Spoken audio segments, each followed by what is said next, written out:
Ever had a crush on that coworker who just gets you? The one whose laugh makes those Monday morning meetings bearable? Yeah, we've all been there. But what happens when that crush starts feeling real? We're talking about office romance, the taboo topic that everyone whispers about, but few dare to confront head-on. It's like playing with fire, exhilarating, but potentially devastating. So, before you swipe right on that cute analyst in accounting, ask yourself, are you ready for the firestorm? Ever feel like you're living a lie? Like you're playing a role at work, suppressing your true desires, hiding a secret longing? What if I told you that the person you crave most is sitting just a few cubicles away? I'm not talking about harmless crushes. I'm talking about the kind of magnetic pull that could shatter your career, destroy your family, and leave you questioning everything you thought you knew about yourself. Today, we're diving into the dangerous, exhilarating world of office romance. And I promise, what you're about to hear will change the way you look at your coworkers forever. Hit play, because this is the truth they don't want you to know. All right, buckle up, folks, because we're about to dive headfirst into a topic that's as juicy as it is potentially career-ending. Office romance. Forget the water cooler gossip. We're going philosophical here. We're going to dissect the allure, the pitfalls, and the sheer messy humanity of finding love where you clock in. Sounds scandalous? Good. Let's get started.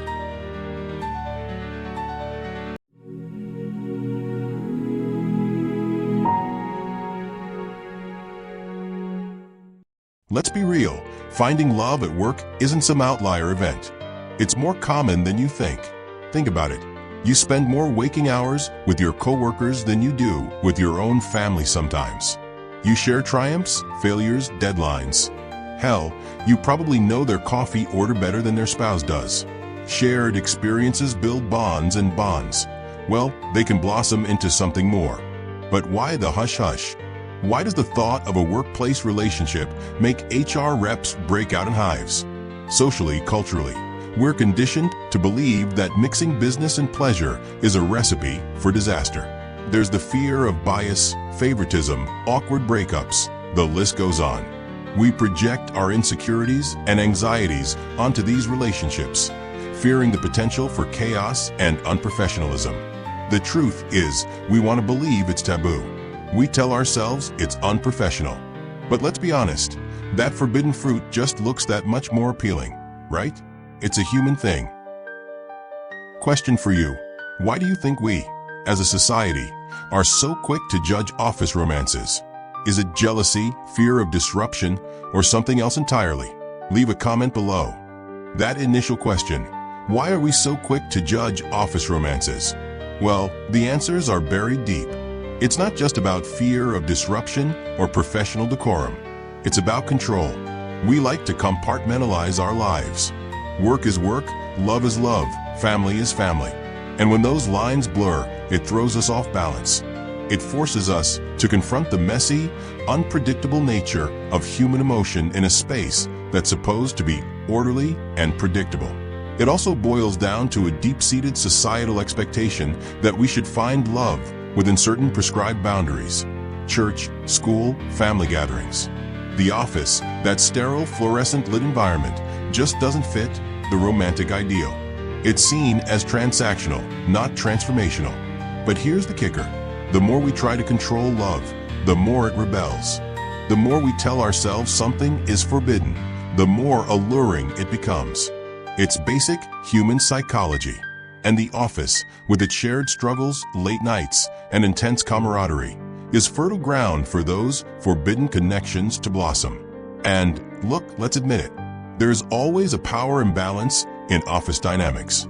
We often judge women more harshly than men when it comes to office romances. We are judging her for the choices she makes with her own body and emotions. But as humans, we all have our own experiences and emotions. There's no right or wrong answer. Personal reflection. Think back to a time when you felt judged for a decision you made about your love life. How did that experience shape your perspective on relationships?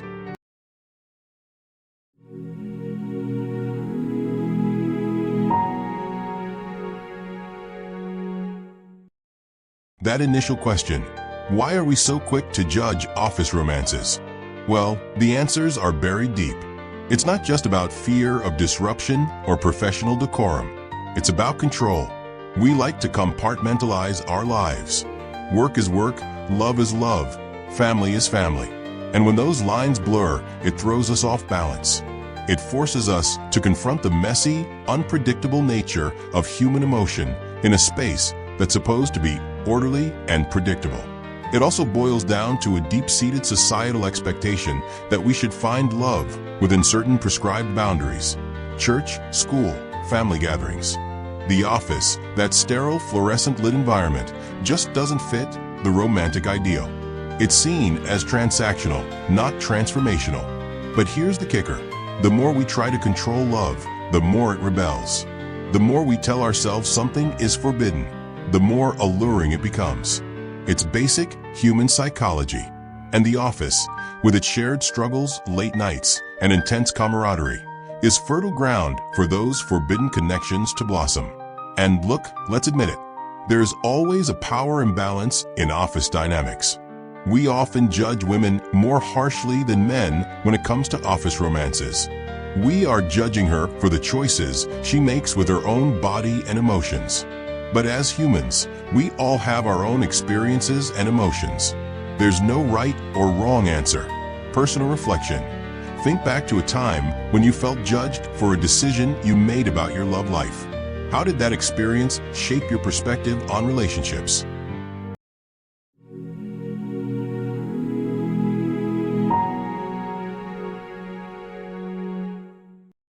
Okay, so we've established it's risky. But what if, just what if, it works? What are the potential benefits of finding love amidst the spreadsheets and PowerPoints? For starters, you're already aligned on certain values and goals. You understand the demands of each other's careers. You speak the same professional language. That's a huge advantage. Think about it. How many fights have you had with your partner because they just didn't understand your workload, your industry pressures, your need to stay late? Office couples get it. I've seen it happen. Met two people, both striving to climb the ladder in the same department. They challenged each other, supported each other, and their relationship was forged in the fires of ambition. They ultimately found themselves in different companies. That's okay too. Another big plus. Understanding of work-life balance. Both parties understand that the work is not the problem. They will be able to support each other through it. And let's not underestimate the power of shared ambition and understanding. When you're both driven to succeed, you can become each other's greatest cheerleaders and confidants. It's a powerful dynamic. Food for thought. Have you ever witnessed an office romance that seemed to genuinely thrive? What do you think contributed to its success?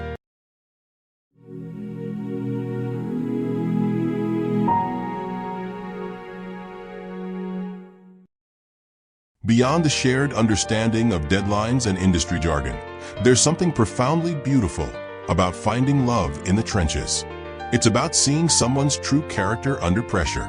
It's about witnessing their resilience, their compassion, their ability to navigate difficult situations. I knew a colleague, Sarah, a single mom juggling a demanding career and the constant challenges of raising a child. She met a man, David, in the finance department.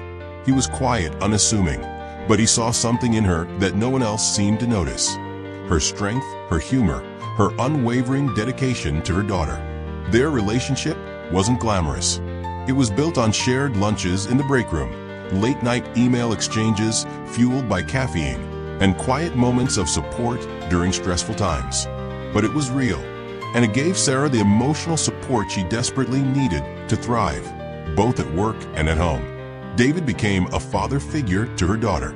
They eventually got married. He knew what Sarah needed.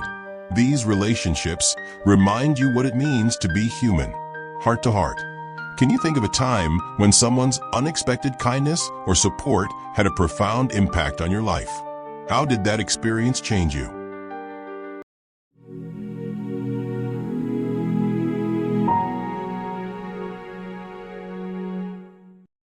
All right, dreamers, time for a reality check. Because for every heartwarming story of office love, there are 10 cautionary tales of messy breakups and career implosions. You are in the workplace. The biggest danger? Conflict of interest. If one of you is in a position of power over the other, you're playing with fire. Even if you're scrupulously fair, the perception of favoritism can poison the well for everyone. Gossip, jealousy, resentment. These are toxic workplace substances. Then there's the breakup. Ouch. Imagine having to face your ex every single day, knowing that everyone in the office is analyzing your every move. The awkwardness, the tension, the potential for sabotage. It's a nightmare scenario. I can recall a particular case where two people were in the middle of a complicated divorce. They both took it out on each other at work. So, how do you navigate this minefield? First, be honest with yourself. Are you truly falling for this person? Or are you just bored, lonely, or seeking validation? Second, keep it professional. No PDA, no office gossip, and absolutely no using your relationship to gain an advantage. Third, have an exit strategy. What happens if things go south? Be prepared to transfer departments, change companies, or even end the relationship if necessary. Reality check. What are some specific strategies you can implement today to maintain professionalism and avoid potential pitfalls in an office relationship?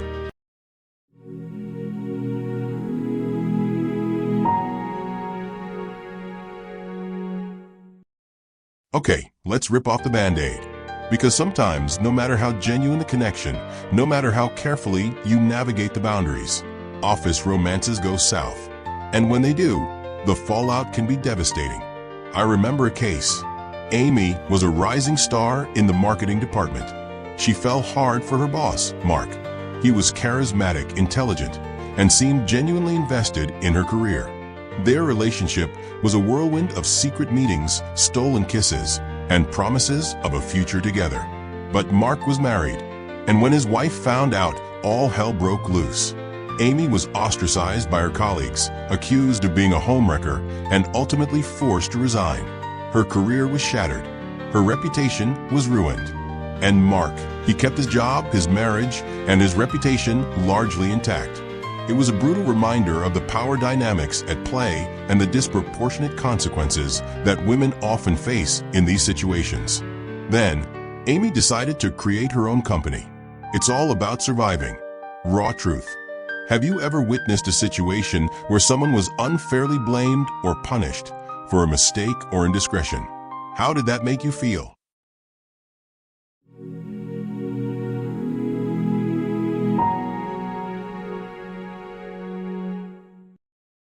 Ignorance is not bliss when it comes to workplace policies. Before you even consider pursuing an office romance, you need to know the rules. Does your company have a no fraternization policy? What are the guidelines regarding relationships between supervisors and subordinates? Are there any legal implications, such as potential claims of harassment or discrimination? Many companies require employees to disclose relationships, especially if there's a power dynamic involved. This isn't about being nosy, it's about protecting the company and its employees from potential liability.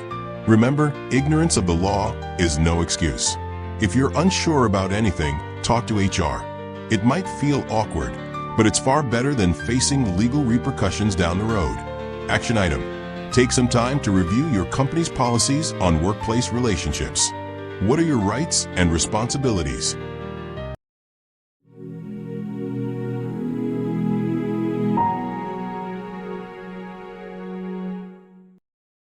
We talked about workplace policies, but let's delve deeper into the legal ramifications.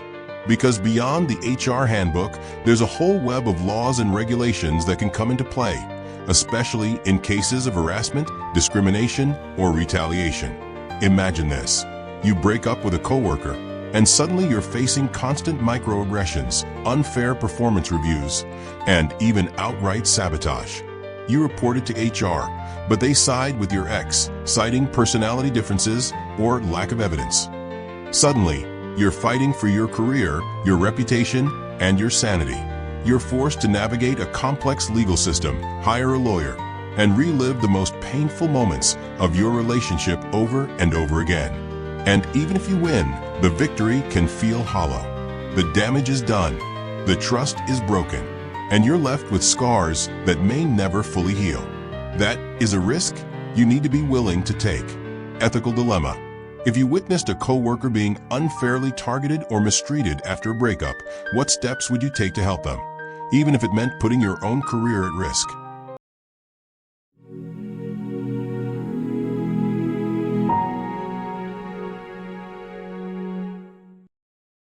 Ultimately, the decision of whether or not to pursue an office romance is a personal one. There is no right or wrong answer. It's a complex issue that demands careful consideration, open communication, and a healthy dose of self-awareness. I encourage you to hear the stories of those who have gone through this as well. People are complex and often misunderstood. Don't let fear dictate your decisions, but don't let lust cloud your judgment either. Be mindful of the potential consequences, both positive and negative. And most importantly, be respectful of your colleagues, your company, and yourself. I urge everyone to share their experiences about this topic. No judgment. Final thought. What is one thing you learned from this video that you can apply to your own relationships, whether they're at work or elsewhere?